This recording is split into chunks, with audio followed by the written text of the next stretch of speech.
సగ్గుబియ్యం, క్యారెట్ ఇంకా కొద్దిగా సేమియా కూడా యాడ్ చేసి మంచిగా స్వీట్ అయితే ప్రిపేర్ చేసేసానండి. ఈ ఎండాకాలంలో సగ్గుబియ్యం ఒంటికి చాలా చలువ చేస్తుంది.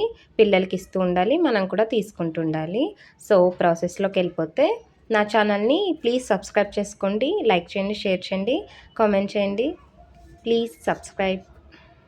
ఫస్ట్ అయితే గిన్నెలోకి కొద్దిగా నెయ్యి వేసుకొని జీడిపప్పు, బాదం అయితే ఫ్రై చేసుకోవాలి. మంచిగా ఇవి కలర్ చేంజ్ అయ్యి మంచిగా ఫ్రై అయిపోయిన తర్వాత ఇందులోకి మనం ముందుగానే తురుము పెట్టేసుకున్న క్యారెట్ని అయితే వేసి మంచిగా ఫ్రై చేసుకోవాలి. పచ్చివాసన పోయి అందులో ఉన్న వాటర్ అంతా ఇంకిపోయేదాకా మంచిగా ఫ్రై అయితే చేసేసుకోవాలి. సో మొత్తం క్యారెట్ తురుము అయితే వేసేసుకొని మంచిగా మిక్స్ చేసుకుందాం. సమ్మర్లో బాడీ మంచిగా డీహైడ్రేటెడ్ ఉంచుకోవడం చాలా బెటర్. ఎక్కువగా వాటర్, మజ్జిగ, ఇంకా రాగి జావ, ఇంకా పెసరపప్పు పాయసం, సగ్గుబియ్యం పాయసం ఇవన్నీ తీసుకోవడం చాలా బెటర్. వాటర్ అయితే 3 to 4 లీటర్స్ అయితే తప్పకుండా తీసుకోవాలి. చిన్న పిల్లలు ఉన్న వాళ్ళు లీటర్ అయితే తాగాలి. అంటే మా బాబు లాంటి వాళ్ళు. మా బాబాయ్ అయితే చాలా కష్టం తాగడం. బట్ ఈ మధ్య అయితే బాగానే తాగుతున్నాడు సమ్మర్ స్టార్ట్ అయ్యాక. సో ఇదంతా మంచిగా మిక్స్ అయిపోయింది కదా. ఇదంతా మంచిగా మిక్స్ అయిపోయి ఇందులోకి సగ్గుబియ్యంని అయితే వేసుకొని సగ్గుబియ్యంని 1 అవర్ కుదిరితే 1 అవర్ ముందు నానబెట్టుకోవాలి. సో వేసేసుకొని ఇందులోకి వాటర్ ఒక 2 గ్లాసెస్ ఆఫ్ వాటర్ అయితే వేసుకొని ఇవి రెండు మంచిగా ఉడకనివ్వాలి. ఫస్ట్ నా ఛానల్ని అయితే ప్లీజ్ సబ్స్క్రైబ్ చేసుకోండి, ఖచ్చితంగా షేర్ చేయండి. సో వాటర్ అయితే 2 గ్లాసెస్ ఆఫ్ వాటర్ అయితే వేసుకొని మంచిగా ఉడకనిద్దాం వీటిని. ఇప్పుడు గిన్నె అడుగు మందంగా ఉంటే సగ్గుబియ్యం అంటకుండా ఉంటుంది, లేకపోతే తొందరగా అంటేసిద్ది.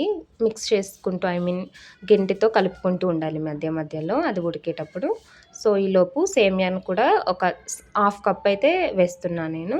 దీన్ని కూడా నెయ్యిలో వేయించుకుందాం. తర్వాత ఇది మంచిగా కలర్ చేంజ్ అయ్యి మంచిగా వేగిపోయింది అన్నప్పుడు అక్కడ ఉడుకుతుంది కదా, ఉడుకుతున్న దాంట్లోకి దీన్ని కూడా వేసేసి మిక్స్ చేసేసుకోవడమే. సగ్గుబియ్యం, క్యారెట్ సగం కంటే పైగా ఉడికిపోయింది అన్నప్పుడు మనం సేమియాని అయితే యాడ్ చేసుకోవాలి. పాయసం ఇలాంటివి డిఫరెంట్గా ట్రై చేస్తుంటే ఇంట్లో వాళ్ళు కూడా ఇంట్రెస్ట్ తోటి, ఇష్టంతో తింటారనమాట. సో తప్పకుండా ట్రై చేయండి మీరు కూడా డిఫరెంట్గా చేయడం ఫుడ్ని.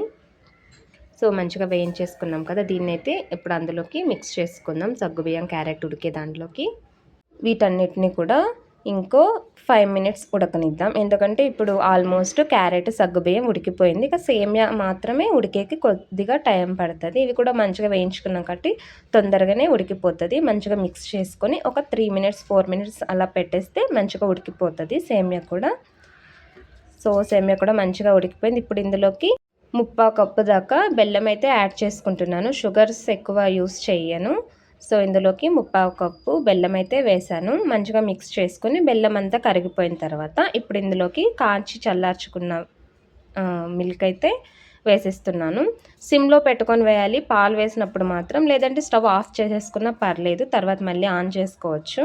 లేదంటే పాలు విరిగిపోయే ఛాన్సెస్ ఎక్కువ అనమాట స్వీట్ యాడ్ చేసిన తర్వాత మిల్క్ యాడ్ చేస్తే. సో ఇప్పుడైతే మంచిగా మిక్స్ చేసేసుకొని ఇందులోకి ఆయిల్లో ఫ్రై చేసి పెట్టుకున్న జీడిపప్పు, బాదం పప్పు, ఇంకా కొద్దిగా ఇలాచీ పౌడర్ కూడా వేసేసి మంచిగా మిక్స్ చేసుకొని స్టవ్ ఆఫ్ చేసేసుకోవడమే. చాలా టేస్టీగా ఉంటుంది.